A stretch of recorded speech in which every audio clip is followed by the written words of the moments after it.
It is desperation in Pennsylvania, friends.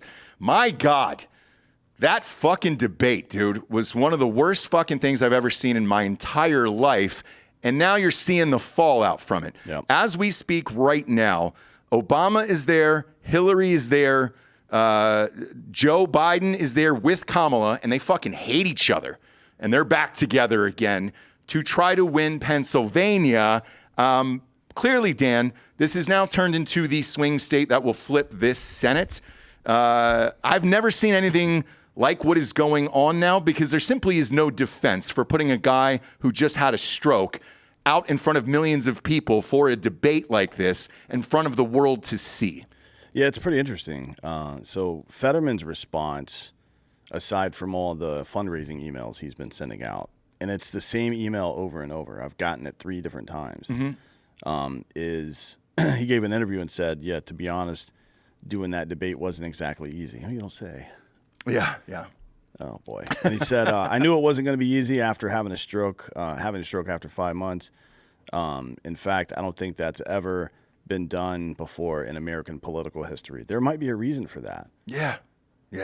Right? I mean, there's people that are, incapacitated don't typically run for office. You're right.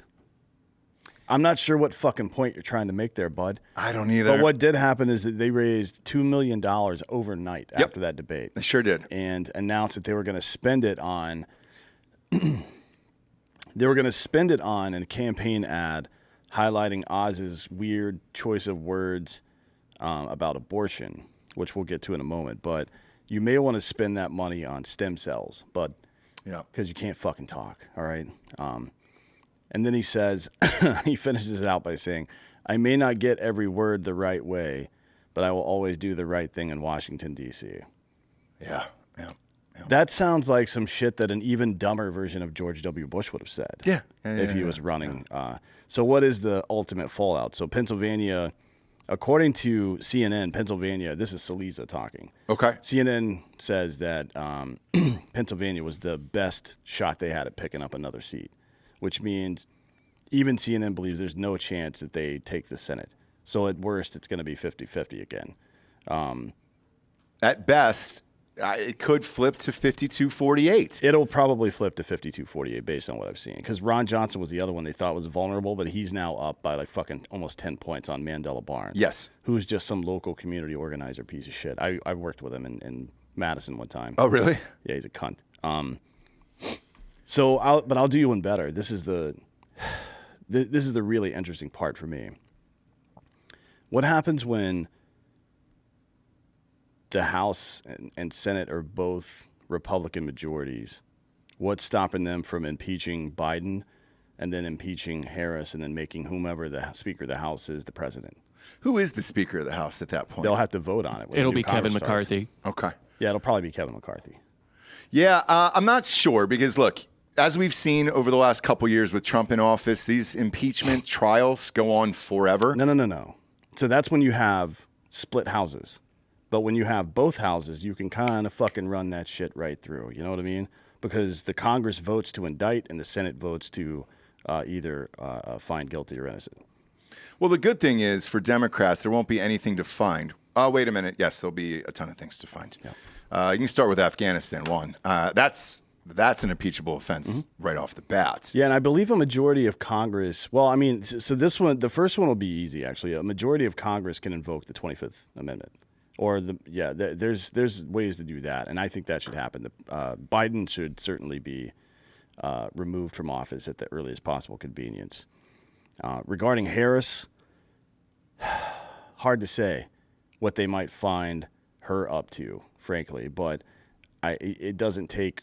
Obviously, based on the Trump era, it doesn't take very much to make up some shit to get somebody impeached. You know what I mean?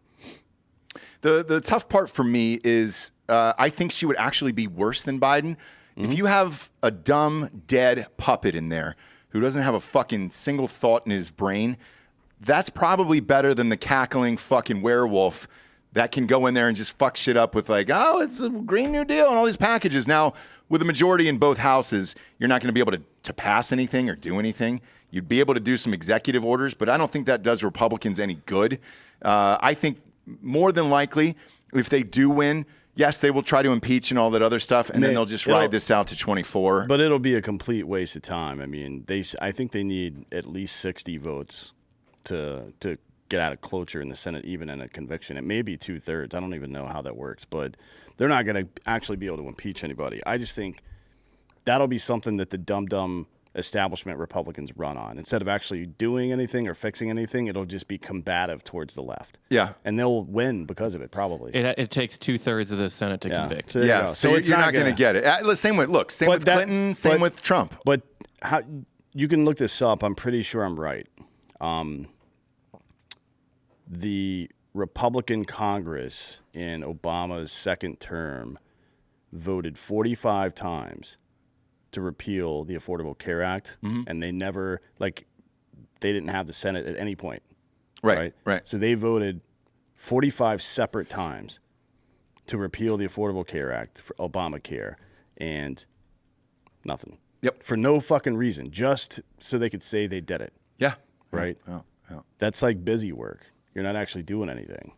It's the same with impeachment, in my opinion. Like, at this point, then you're just going to start doing that to every single fucking president. Yeah, that was my worry when Trump was in office. Yeah. I was like, you're not doing anything with it. You don't have the fucking numbers to do this. Why waste the time and energy? Fix the fucking country. Like Isaac Bowles in the chat says they need to impeach as a principle. I understand that. So that's like your guy just got hit, right, by a pitch, and now you got to drill the next guy that comes up on the other team. Or, you're the batter and you just got hit, and you got to charge the mound now because it's too much. He's done it too many times. The better idea is to try to fucking hit a home run the next time you come to the plate, because then you really win. Yeah. You may not win the fight, you may not win that battle, but you win the fucking war. And this is a fucking war. Believe it. I hope that Republicans are more strategic than that, than just to have like a face-saving impeachment to empower Trump more. What the fuck would be the purpose of that? Not sure, but it's like you said. It's a perfect analogy with you got to hit the next guy up, and unfortunately, that is probably what will happen. We'll see that night. Obviously, we're doing a live show November 8th, all nights. I think trying to get the 25th Amendment invoked is probably easier. It's doable. Impeaching him is impossible. What would be the grounds for the 25th Amendment? Mental incapacity. But then you'd have to get him to go to a doctor. You don't right? have. He can be subpoenaed. Okay. Yeah. Okay. That'd be fun. Oh yeah. Who's his doctor? Fauci? No, it's the naval, whatever the fuck he's called. There's a chief of medicine. Okay. For the Navy that's in charge of the president's health, I believe. Okay. But in the meantime, let's say Fetterman loses Pennsylvania, right? And all your heavy hitters there from the Democratic Party are in this state for the entire week, right? What does that do to your party if he loses? If you didn't listen to the show yesterday, I watched the entire debate, so did Dan. I thought Dr. Oz was masterful in it, and I said this on the show yesterday, and I'll say it again today. I was incorrect a couple weeks ago, and I was like, man, if I am him, I cut him off at every pass and fuck up the algorithm on the computer screen that he's got to read the words off of.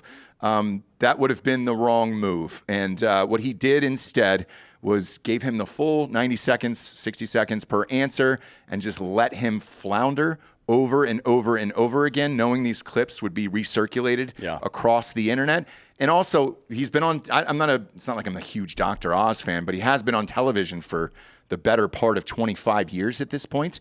He was very good at it, and I think that's why Kari Lake is having the exact same success in Arizona right now. Kari Lake, and isn't there a woman in Minnesota running for Congress that used to be a fucking reporter as well or something? Yes. Some other person. Yeah. Yeah, it's weird. Oz is doing, he did an extremely good job in that debate.